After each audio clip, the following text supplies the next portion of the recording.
Good evening. Thank you. Thank you. Good evening.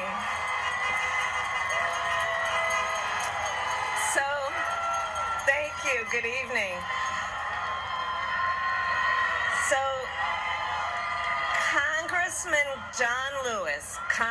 John Lewis, before his passing, wrote, "Democracy is not a state, it is an act." And what he meant was that America's democracy is not guaranteed. It is only as strong as our willingness to fight for it.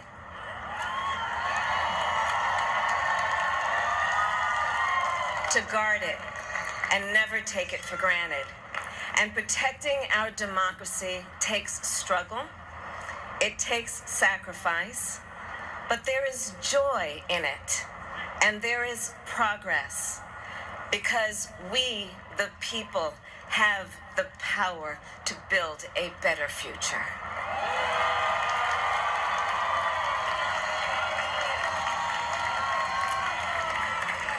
And when our very democracy was on the ballot in this election, with the very soul of America at stake, and the world watching, you ushered in a new day for America.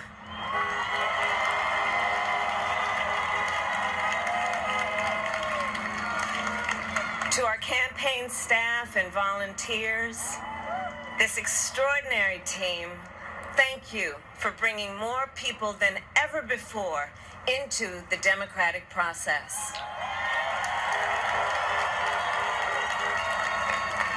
And for making this victory possible.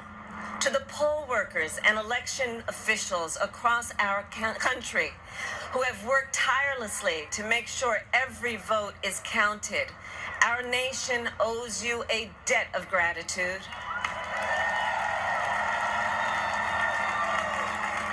You have protected the integrity of our democracy.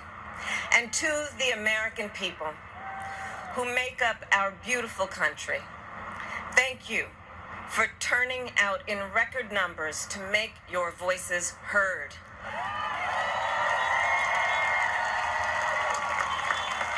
And I know times have been challenging, especially the last several months.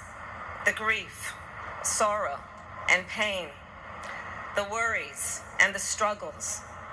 But we have also witnessed your courage, your resilience, and the generosity of your spirit. For 4 years, you marched and organized for equality and justice, for our lives and for our planet. And then you voted.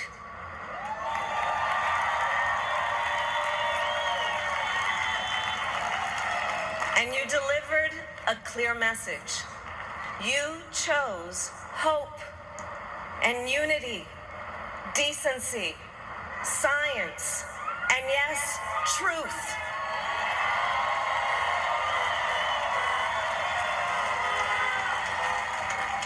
You chose Joe Biden as the next president of the United States of America.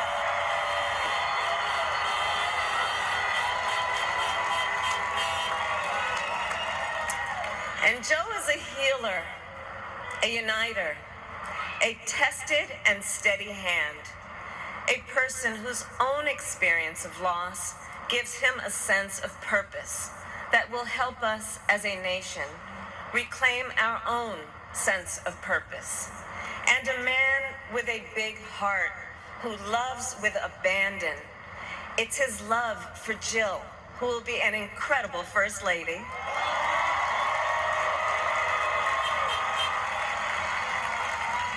It's his love for Hunter and Ashley and his grandchildren and the entire Biden family.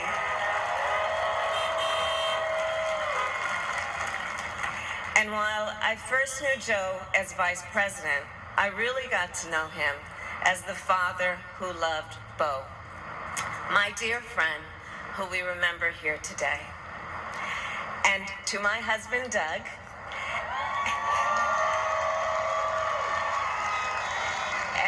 children, Cole and Ella, and my sister Maya, and our whole family.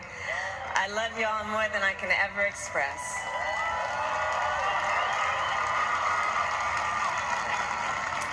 We are so grateful to Joe and Jill for welcoming our family into theirs on this incredible journey. And to the woman most responsible for my presence here today, my mother, Kamala Harris, who is always in our hearts. When she came here from India at the age of 19, she maybe didn't quite imagine this moment, but she believed so deeply in an America where a moment like this is possible. And so I am thinking about her and about the generations of women, Black women,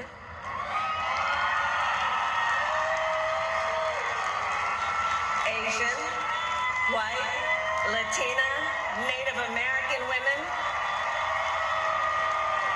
who throughout our nation's history have paved the way for this moment tonight.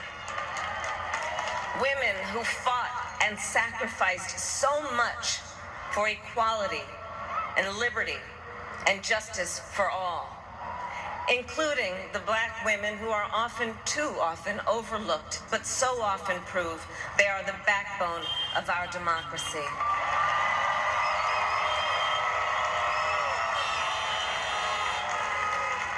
All the women who have worked to secure and protect the right to vote for over a century, 100 years ago with the 19th Amendment, 55 years ago with the Voting Rights Act, and now in 2020 with a new generation of women in our country who cast their ballots and continued the fight for their fundamental right to vote and be heard.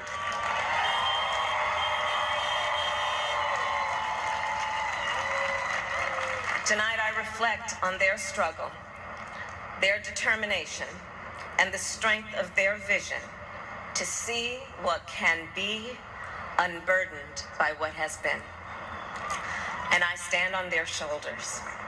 And what a testament it is to Joe's character that he had the audacity to break one of the most substantial barriers that exists in our country and select a woman as his vice president.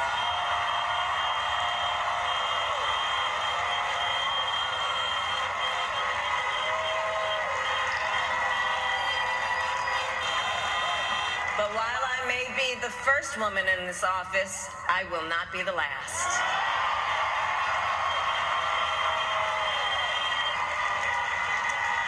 Because every little girl watching tonight sees that this is a country of possibilities. And to the children of our country, regardless of your gender, our country has sent you a clear message.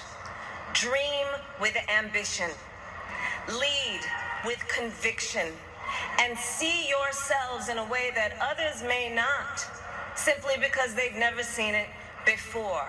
But know that we will applaud you every step of the way.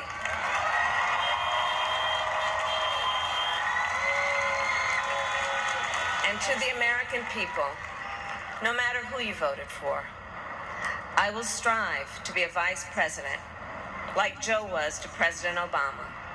Loyal, honest, and prepared, waking up every day thinking of you and your family. Because now is when the real work begins. The hard work, the necessary work, the good work, the essential work to save lives and beat this epidemic, to rebuild our economy so it works for working people, to root out systemic racism in our justice system and society, to combat the climate crisis, to unite our country and heal the soul of our nation.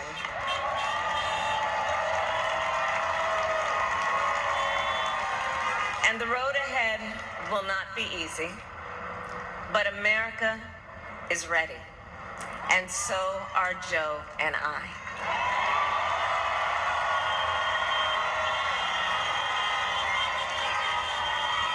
We have elected a president who represents the best in us. A leader the world will respect and our children will look up to. A commander-in-chief who will respect our troops and keep our country safe. And a president for all Americans.